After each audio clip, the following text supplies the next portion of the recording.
O deputado federal João Henrique Caldas, o JHC, é o nosso convidado esta semana aqui do Ricardo Mota Entrevista. Ele é presidente regional do PSB e pré-candidato do partido à Prefeitura de Maceió. Eu deixei como indagação, que ele já respondeu aqui muito agilmente, né? Se a preferência dele, efetivamente, a prioridade é gente ou tecnologia. Ele fala muito em tecnologia, tecnologia da informação. Ele disse que gente. Mas como unir gente e tecnologia numa cidade pobre que precisa melhorar a qualidade na formação da sua gente? Perfeito. E você me fez lembrar, Ricardo, um programa, né, um projeto que foi anunciado nas últimas eleições aqui em Maceió, que seria o projeto Aprendiz. Nós temos 40 mil jovens entre 18 e 24 anos, que seria uma forma de capacitá-los. Eu destino emendas para um projeto que se chama Recriar, que é um projeto da igreja e que faz capacitação. Igreja católica e também tem algumas comunidades evangélicas e faz a recuperação de dependentes químicos. E muitos deles já saem de lá empregados. Mas você veja que é muito mais fácil... Uma grande tragédia social, né? Uma grande tragédia que precisa ser enfrentada. Isso é o retrato ali do que a gente vê de frente para a Lagoa. Você pega hoje, né, que foi uma proposta, infelizmente, lamentável, e a gente teria que ter, né, vários outros programas para poder falar só das propostas não cumpridas, né, mas mexeu com os sonhos e esperanças daquelas pessoas, especialmente daquelas crianças. E aquele é o retrato. Então, se você chega hoje, se você ver a quantidade, você pega só aqui o Feitosa Jacintinho, a quantidade de grotas que tem lá. Você anda nessas áreas da cidade, sinceramente? Sinceramente. Eu ando, eu escuto essas pessoas, eu já fui candidato aqui, né, 4 vezes, eu já tive a oportunidade de poder, né, em cada ponta dessa cidade, eu perceber o sentimento mais sincero e o drama, né, que aquelas famílias vivem, que quando me abraçam, né, e enxergam alguma esperança em mim, né, por ter esse olhar sensível a essas pessoas. Deixa eu lhe fazer um registro aqui, Ricardo, e eu acho que também vai lhe responder uma outra pergunta no início. Quando eu apoiei o Rui na primeira eleição, para chegou a indicar os 4 anos, né? Cheguei. Pareciam 2 pastas totalmente diferentes. A Secretaria de Meio Ambiente não tinha nenhum protagonismo, não tinha nenhuma visibilidade. Com pouco tempo, tinha uma questão de licença, torto a direito, vários interesses, acabamos com isso, trouxemos seriedade.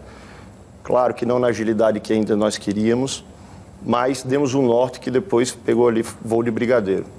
Começaram as construções e reformas de praça. A primeira praça que eu pedi para fazer foi lá no Carminha, que eu fiz um apelo. Falei, olha, eu estive aqui como deputado estadual durante muito tempo analisando a criminalidade em Alagoas.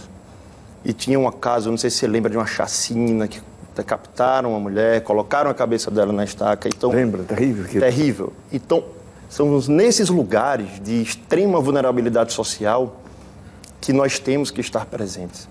Você vê Recife, tem um Compaz. Ele pega um complexo da paz, então a prefeitura vai lá para dentro e traz dignidade para essas pessoas. É um trabalho bem antigo, diga-se passagem, e Eduardo Campos teve uma visão, né, à frente do futuro. Muito. Que até hoje a prefeitura do Recife e o governo do estado de Pernambuco desenvolve, né? Pois é, fez segurança, ele com inteligência, né, fez com que, por exemplo, Recife, os Estados Unidos chegou a tirar o grau de restrição, né, sobre crimes violentos. Então, por isso que Recife, hoje, no mundo todo, virou um grande hub também de turismo.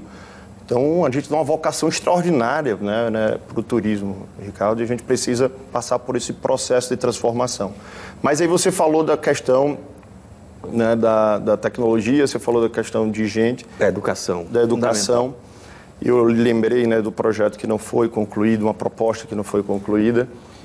E eu vou dar o dado de Santa Catarina.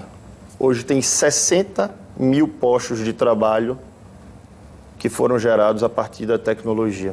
Tecnologia, Ricardo. Eles têm já uma certa tradição, né? Tem uma tradição, mas essa tradição precisa começar e a gente tem o nosso Sururu Valley aqui. Claro. E essa meninada, você tem uma turma de mecatrônica aqui na UNIT e outras universidades, faculdades aqui, a própria UFAL, que são brilhantes. O Senai trabalha. O Senai, você precisa instrumentalizar isso. E muitas vezes você precisa apenas do software, do computador, mas nos últimos 10 anos, matemática não avançou em nada em Maceió. Então, a gente tem que discutir qual que é a nossa vocação, o que é que nós vamos focar, no que nós vamos nos desenvolver. Santa Catarina, nós vamos nos inspirar, a gente precisa ter um olhar para daqui a 20, 30 anos, não precisa? Então, lá é a mesma coisa, era turismo, tecnologia, um grande centro de logística e é o estado que tem menos desempregados no país. Alagoas, se eu acredito, e Maceió, capital de todos os alagoanos, demais. Nós temos uma beleza celestial. Nós precisamos agora dar continuidade com as pessoas certas, para a gente poder fazer a verdadeira transformação que eu acredito que nós vamos conseguir. Você fez referência a Pernambuco, Recife, Santa Catarina. Quem é a sua referência política nacional? Quem é, entre os nomes, né, conhecidos hoje, mais destacados, aquele em que você busca se espelhar de alguma forma, ainda que tenha sua própria identidade? Ricardo, eu confesso que lá atrás eu era estudante de Direito e eu me inspirei para começar num senador, que é o Regufe, do Distrito Federal. Então esse foi o meu... Tanto é que na minha primeira campanha de deputado estadual, eu era o candidato que na época era chamado, né? Todo mundo dizia, o candidato que tinha panfleto na mão era o Poca-Urna, né? Que não ia ganhar a eleição. E eu parti para o convencimento, porque aquilo me impactou muito quando eu fazia Direito. E eu recebi das mãos dele as propostas e ele começou a me explicar o que é que ele queria fazer caso fosse eleito. Você vai para as ruas na campanha? Porque tem muito essa coisa hoje do palanque eletrônico, eu sempre tenho tratado disso, televisão e rede social. É preciso ir além, não é? E as igrejas, as comunidades, enfim, onde houver um espaço público. Você se dispõe a isso efetivamente, correndo o risco até de uma provocação? Sim, perfeito. Eu, na verdade, Ricardo, eu faço campanha nas ruas. Eu não tenho intermediários, né? Eu vou direto nas pessoas, então eu vou conversar com as pessoas, eu dialogo, eu escuto, eu estou sempre de ouvidos atentos, porque eu preciso ser tocado, é aquele sentimento que me move. Quer ver uma coisa? Agora vai ter, a gente está na semana, né, do Dia da Mulher, eu vou para as ruas. É o 4º ano que nós vamos entregar flores às mulheres, é um gesto, né, que nós fazemos todos os anos. Você não tem ideia, todas as vezes, quando a gente vai para a rua, como é revigorante. Se você tiver o bom político, em qualquer momento pensando em desistir, em desacreditar, vá para as ruas. Vá conversar com as pessoas que vai lhe dar a opinião, a orientação e, sobretudo, a motivação que você precisa para continuar firme. Aí você encontra o seu propósito. Então, o meu propósito está nas ruas, estão nas pessoas. E a minha aliança é por elas. Obrigado pela sua presença, boa sorte, boa campanha. Que seja uma campanha limpa, né, gente? E, acima de tudo, uma campanha sem esse ódio, né, que as redes sociais, de forma geral, espalham. Sem ódio e sem medo. Como? Sem ódio e sem medo. Sem ódio e sem medo, tá certo. Obrigado, até a próxima semana.